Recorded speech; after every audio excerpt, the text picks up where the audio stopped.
Hey everyone, it's Tucka, and I'm continuing my playthrough of Morrowind here. And I just bought and drank an expensive potion, so my personality is restored and I'm no longer a pariah.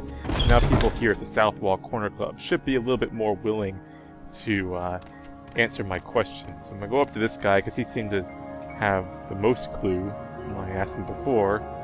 And this time I'm going to ask him, he says, oh yeah, he has a little bed and basket up the hill, so just go out the front door, not the door on the terrace, turn right up the stairs, and turn left, go straight, and his house should be at the end of the street. So I think I can follow those directions. So I go downstairs. This is the front door of the corner club. I turn right up these stairs that he mentioned, turn left, and go down this litter-strewn alley.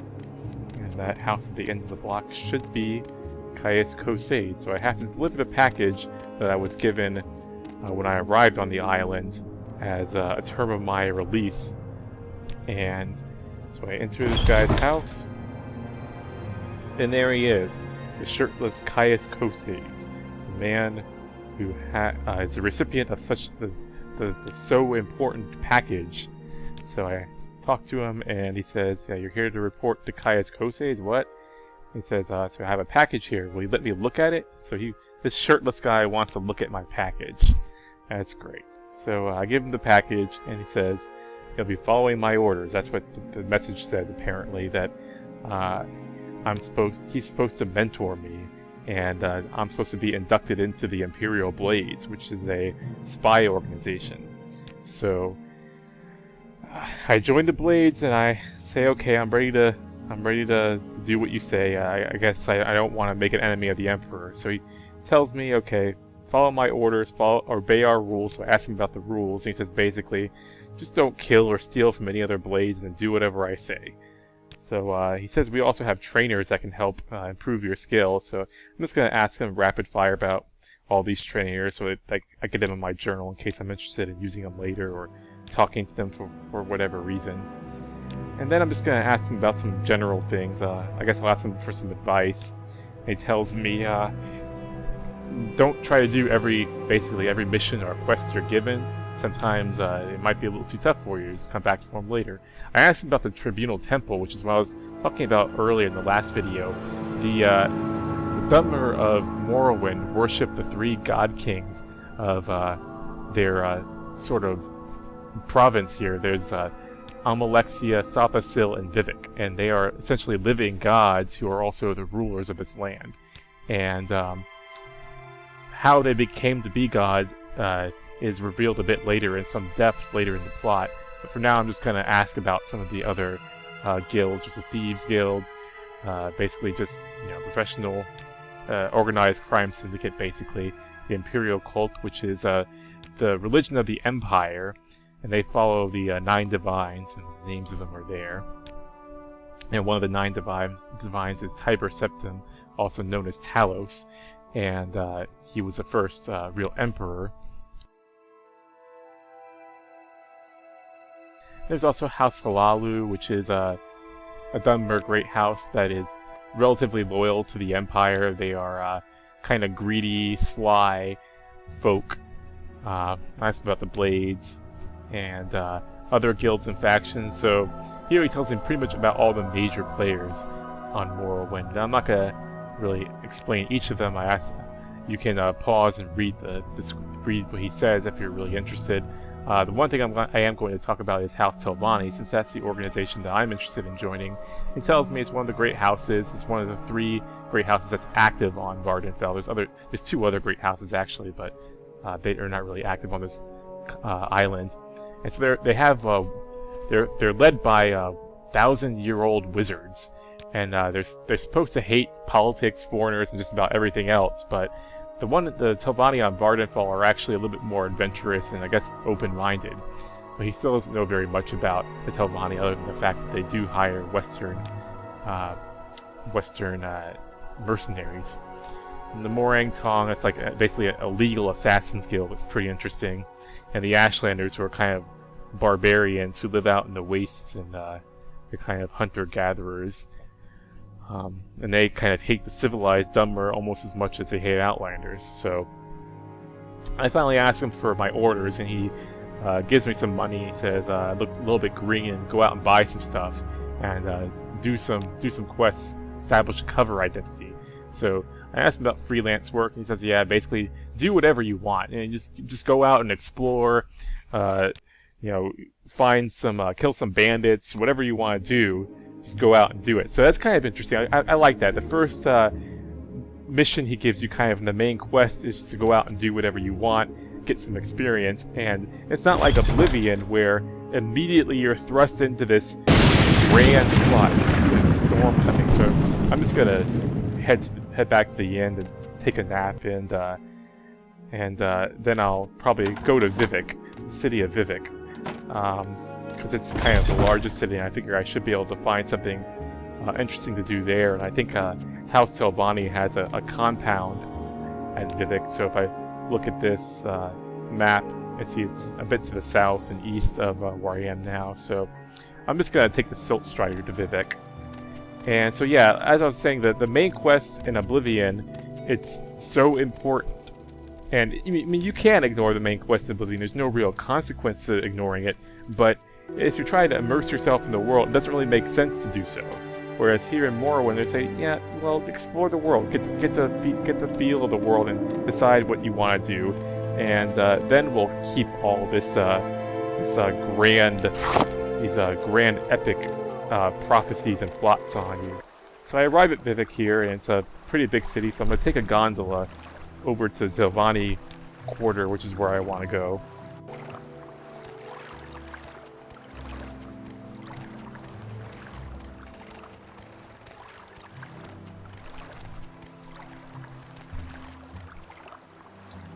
So yeah, I reach the Telvanni Quarter and I start talking to the various NPCs around the area, because most of these people are probably members of House Telvanni, and the way you typically find out how to join a faction is by asking people who are members of that faction about the faction.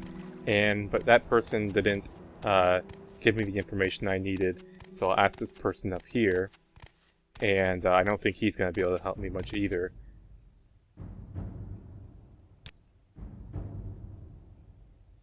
Yeah, he doesn't even have House Telvanni as a keyword listed there, so he's no help. So I head inside the Telvanni Wasteworks, and I'm going to talk to this lady up here. And she's not going to tell me anything useful either, I don't think. Yeah, she just tells me that they live comfortably and that the Wizard Lords keep them secure. So I just ask her about some random topics, hoping that'll lead somewhere. And she tells me about some of the various locations around Vivek City, and I just click those to get them in my journal. I'm not going to read them right now. I ask her about latest rumors, and she says that the Telvanni Enchanter is having some problems with rats. So that sounds like a problem that's about my speed, and if I can build up my good name among the Telvanni, that might help me join or give me a head start as far as advancing in rank. I don't know if mechanically that's actually true, but that's how I'm role-playing it anyway. And I'm going to waste some time here trying to find the Telvanni Alchemist, because I misread the quest text as instead of the Telvanni Enchanter, I read it as Telvanni Alchemist, so I'm going to waste time talking to these various potion brewers. And while I do that, I'm going to talk a little bit about the fact that I mentioned before that I'm level 1, my character's level 1 right now, and you're probably not going to see me actually leveling up any, because I have installed a mod that makes the leveling up process a little bit more transparent, because in vanilla Morrowind, the leveling system kind of rewards metagaming. It's not very intuitive. The skills that you pick as your major and minor skills are not necessarily the ones that, if you want to maximize your character's effectiveness, those aren't necessarily the skills that you should pick if they are the skills you want to use. Let me restate that. The skills that you use most often, that you plan on using most often with the character, shouldn't be chosen as your major and minor skills. And you want to level up in a controlled fashion so you can maximize your various attribute increases.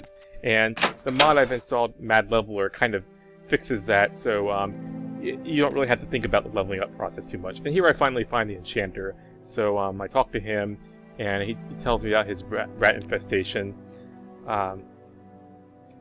The past few weeks, the Rat Catchers Guild have been boycotting because the Telvanni don't want to pay them very much. So yeah, he's tried poison and spells and everything, and it just doesn't work. So I say, well, I'll take care of that for you. And so I start that quest.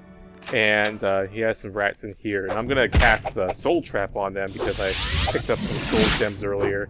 And as I mentioned earlier, I think by casting Soul Trap on an enemy, if you have a soul gem in your inventory, you'll see I just captured a soul.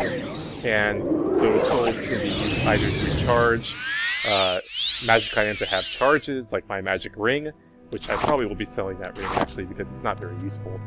Or you can use the soul gems to create your own magic items, to enchant existing items with some sort of enchantment.